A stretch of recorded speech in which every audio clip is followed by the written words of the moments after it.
Hi hello నమస్తే అందరికీ welcome to my channel Gana stories world. ఇక స్టోరీలోకి వెళ్ళిపోదాం. My bad boy episode 7. నేను తలని కిందికి వంచేసినా సరే నా సిగ్గులేని కళ్ళు మాత్రం వాడి వైపుకే వెళుతూ ఉన్నాయి. ఆ ఎందుకే వేదా నీకు ఇంత దూల? వాడు ఇప్పటికే నిన్ను ఓ ఆట ఆడుకుంటున్నాడు. నువ్వు ఇంకా ఇలా చేసావు అనుకో వాడికి అలుసైపోతావు. అప్పుడు వాడి కింద అప్పడం కూడా అయిపోతావు అని నాకు నేనే చెప్పుకున్నా. నేను కిందికి వెళ్తాను అన్నాను నత్తిగా. ఉండవే, అరే నీకు ఫ్రీగా చూపిస్తాను నా బాడీని అంటే నువ్వేమో వెళ్తా అంటున్నావు. అరే ఈ బాడీకి పిచ్చ క్రేజ్ ఉందే బయట, అది నీకు ఒక్కదానికే ఇద్దామనుకుంటే నువ్వేమో వద్దు అంటున్నావు అన్నాడు.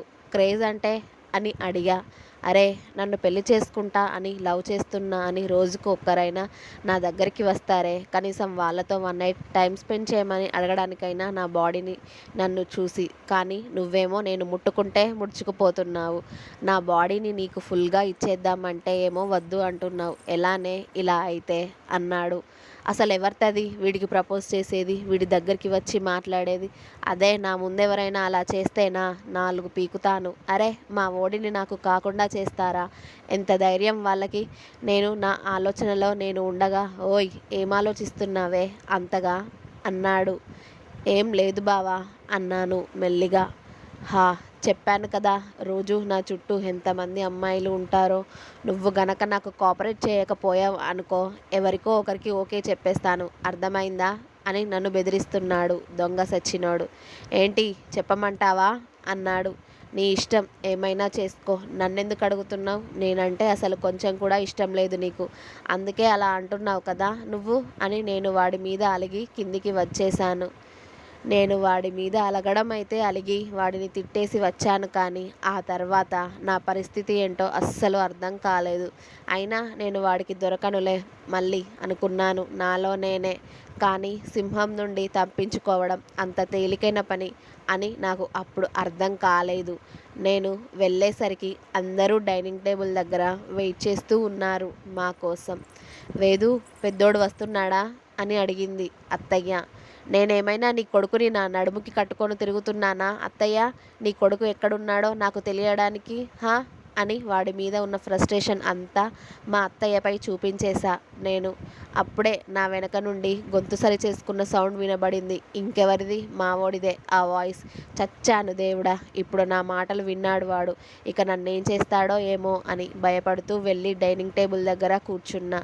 నా భయాన్ని చూసి వీళ్ళేమో ఎంచక్కా నవ్వు ఆపుకుంటున్నారు. చి దుర్మార్గులు, వీళ్ళకి నా మీద కాస్త కూడా జాలి దయ లేదు.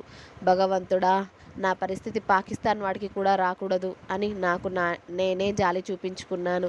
ఇక ఎవరూ నాపై చూపించడం లేదు అని. వాడు స్టైల్గా నడుస్తూ డైనింగ్ టేబుల్ దగ్గరికి వస్తుంటే నేను దొంగలాగా మెల్లిగా కళ్ళు ఎత్తి వాడి వైపు చూశాను. ఓరి నాయనో, వాడి డ్రెస్ కలర్ నా dress colours same to same.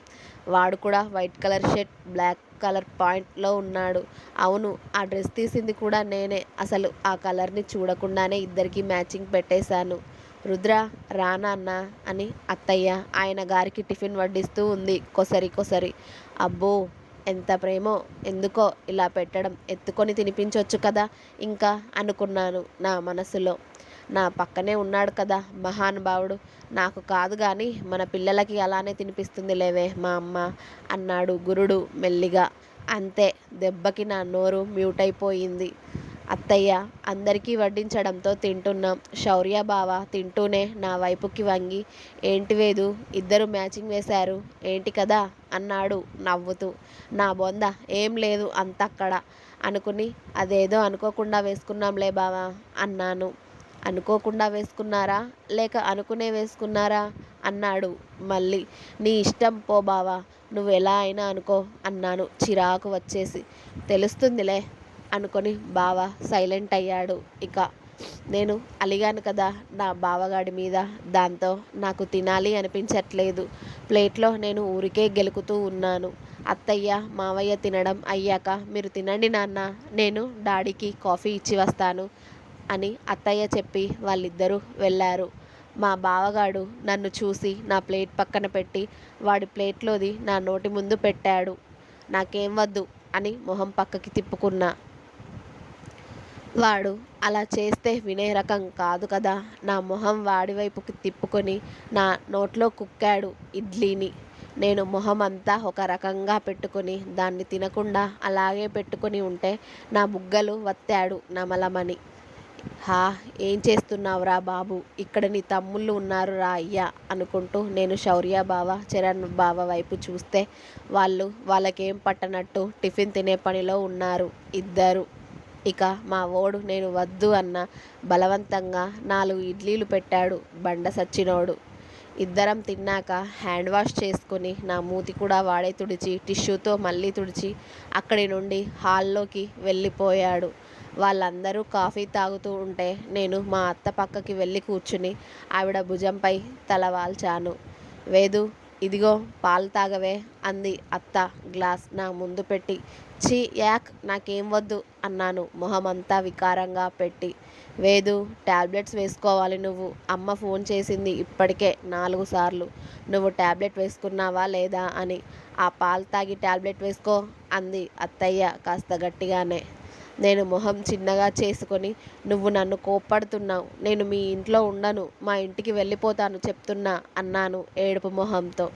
Meenakshi, కాస్త నెమ్మదిగా చెప్పొచ్చు కదా, ఎందుకలా అంటున్నావు అని మా మామయ్య అత్తయ్యపై సీరియస్ అయ్యి వచ్చి నా పక్కన కూర్చున్నారు. వేదమ్మ నా బంగారు తల్లి కదా, టాబ్లెట్స్ కరెక్ట్ టైంకి వేసుకోవాలి అని నీకు తెలుసు కదరా. అలా వేసుకోను అంటే ఎలా చెప్పు. నువ్వు వెళ్ళడం ఏంటి బంగారం, ఇది నీ ఇల్లు, ఇదిగో నీ తర్వాతే వీళ్ళకైనా హక్కు ఉంటుంది అని ముగ్గురు బావల్ని చూపించారు. మా తల్లి కదా, మా వేదమ్మ నా మాట వింటుంది కదా అని టాబ్లెట్ నా చేతిలో పెట్టారు మావయ్య. అది కష్టంగానే వేసుకొని వాటర్ తాగాక మావయ్యే నా చేత పాలు తాగించారు. మా అత్తయ్య నన్నే ఇంకా గుర్రుగా చూస్తూ ఉంటే మా మామయ్య చెయ్యిని పట్టుకొని, అదిగో చూడు మామయ్య ఎలా చూస్తుందో నన్ను మీ ఆవిడ. నాకు ఈ అత్తయ్య వద్దు, కొత్త అత్తయ్యని తీసుకురావా అన్నాను మా మామయ్య వైపు చూస్తూ. ఓ, నా బంగారు తల్లికి కొత్త అత్తయ్య కావాలా? నువ్వు ఎలా అంటే అలాగే తల్లి, అలాగే తీసుకొచ్చుకుందాం సరేనా అన్నారు మావయ్య నవ్వుతూ. గుడ్ మావయ్య నువ్వు అన్నాను నేను. అప్పటికే మా అత్తయ్య మొహం ఎర్రగా అయ్యి మావయ్యని నన్ను కోపంగా చూస్తూ ఉంది. ఏంటే, నీకు నేను నచ్చట్లేదా? కొత్త అత్తయ్య కావాలా? ఉండు నీ సంగతి చెప్తాను అని నా దగ్గరికి వచ్చి నా చెవి మెలేసింది. ఆ మావయ్య చూడు ఎలా చేస్తుందో, అందుకే నేను కొత్త అత్తయ్య కావాలి అన్నాను.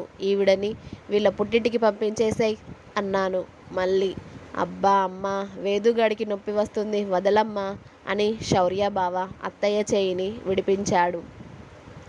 దాంతో అత్తయ్య నా చెవి వదిలి నా పక్కన కూర్చొని నా గడ్డాన్ని పట్టుకొని ఆవిడ వైపు తిప్పుకొని, చెప్పిన మాట వినాలి కదా వేదు, నువ్వు టైంకి టాబ్లెట్స్ వేసుకోకపోతే మాకెంత కంగారుగా ఉంటుందో చెప్పు.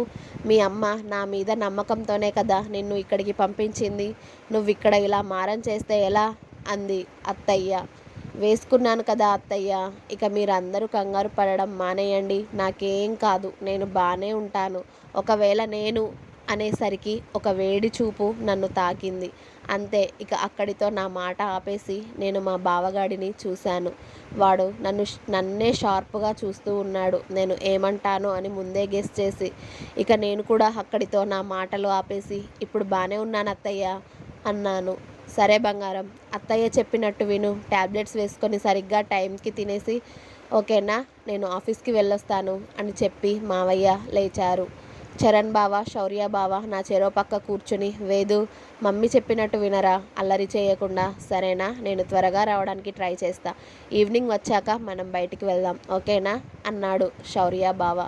అవును, మా వేదమ్మ చెప్పినట్టు వింటుంది కదా, గుడ్ గర్ల్, అమ్మ చెప్పినట్టు విను వేదు, నిన్ను బయటికి తీసుకెళ్తాం మేము వచ్చాక అని చరణ్ బావ, శౌర్య బావ నాకు జాగ్రత్తలు చెప్పి నిల్చుని వాళ్ళ అన్నయ్య వైపు చూశారు.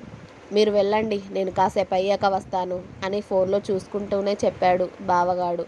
అలాగే అన్నయ్య అని వాళ్ళిద్దరూ ఆఫీస్కి వెళ్ళిపోయారు. వేదు, టాబ్లెట్ వేసుకున్నావు కదా, కాసేపు రెస్ట్ తీసుకో నువ్వు అన్నారు మీనాక్షి. అలాగే అని నేను మా వాడిని చూడకుండా పైకి వెళ్ళిపోయాను. నా రూమ్లోకి వెళ్ళి కాసేపు బాల్కనీలోకి వెళ్దాం అని అక్కడికి వెళ్ళి నిలబడ్డాను. అలా ఒక 5 నిమిషాలు ఆ చల్లగాలికి నిలబడి రూమ్లోకి వెళ్దాం అని వెనక్కి తిరిగాను. మా బావగాడు డోర్కి స్టైల్గా ఆనుకొని 2 చేతులు కట్టుకొని నన్నే చూస్తూ ఉన్నాడు రెప్ప కొట్టకుండా. నేను వాడితో మాట్లాడకుండా లోపలికి వెళ్దాం అని చూస్తే వాడు నా చేయి పట్టి వాడి దగ్గరికి లాక్కున్నాడు. అంతే, దెబ్బకి నేను వాడి ఎదపై సెటిల్ అయ్యా. వాడితో మాట్లాడకుండా నన్ను వదలమని గింజుకుంటూ ఉంటే దక్ష స్టాప్ ఇట్ అన్నాడు బేస్ వాయిస్లో. అంతే, వాడి గొంతుకే నాకు వణుకు వచ్చేసి కళ్ళల్లోకి నీళ్లు కూడా వచ్చేశాయి. దొంగ మొహమోడు ఎప్పుడూ ఇంతే, మాటలతోనే భయపెట్టేస్తాడు నన్ను.